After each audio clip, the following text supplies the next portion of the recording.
Bobby Lashley versus Tia Leone.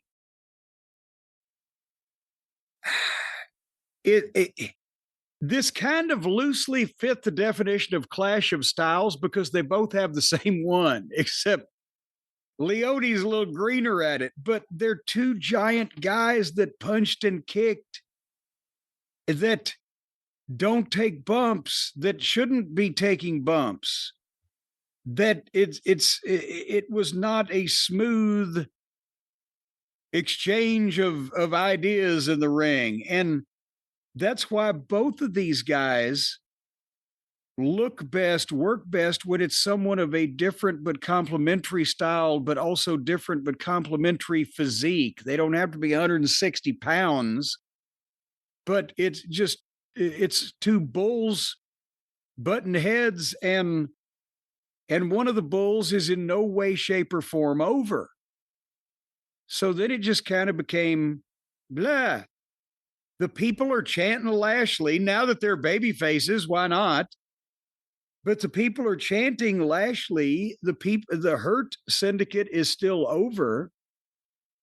But now they're trying to manufacture opponents for him, build opponents for him. And there's nothing wrong with that. This is wrestling. You're supposed to do that. But there's nobody competent or qualified or suitable for the fucking role. And they're trying with this guy.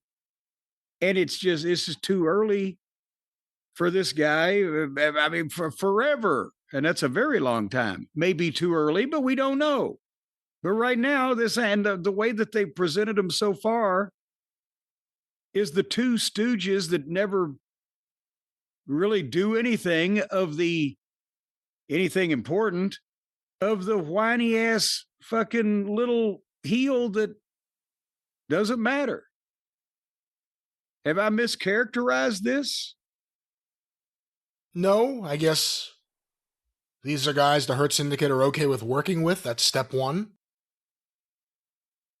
The problem is Ricochet, for all of his faults, was a WWE star. And he still has a little bit of mojo that comes with that. These other guys aren't rookies. They're not new. They've been around for a while. They've been on AEW for a while, never used right.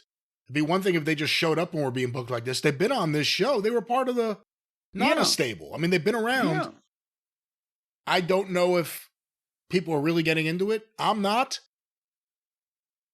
But there's a lot of things on this show I'm not. It's not like this is unique.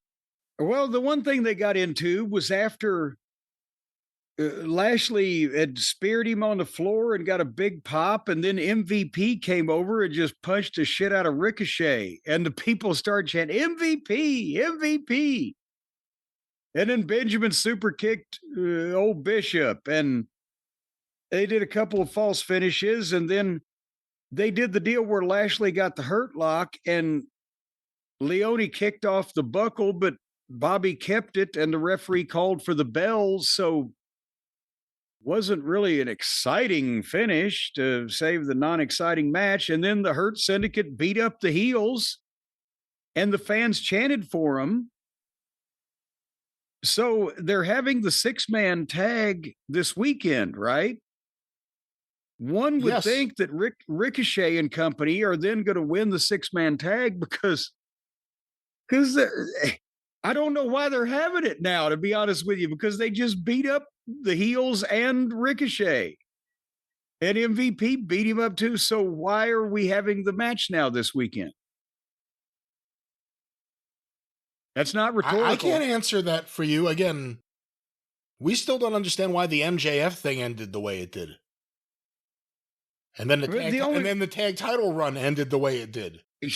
And now this, I don't have any answers for you. The only reason I can think of that even the Hurt Syndicate wouldn't want to beat up the heels on free TV before they were beating the heels on pay-per-view, unless they ain't beating the heels on pay-per-view.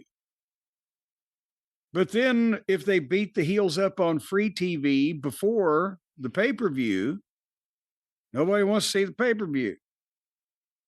So once again, they've stuck themselves in a corner somewhere. But who wrestled Shelton last week? Was it Ricochet? Because they beat Shelton, right? Yes. It took everything Shelton knew not to fucking make it look completely phony that he wasn't just beating that little midget. Whatever the odds are, I think put your money on Ricochet and the Two Stooges to win the six man. I don't understand what's going on here.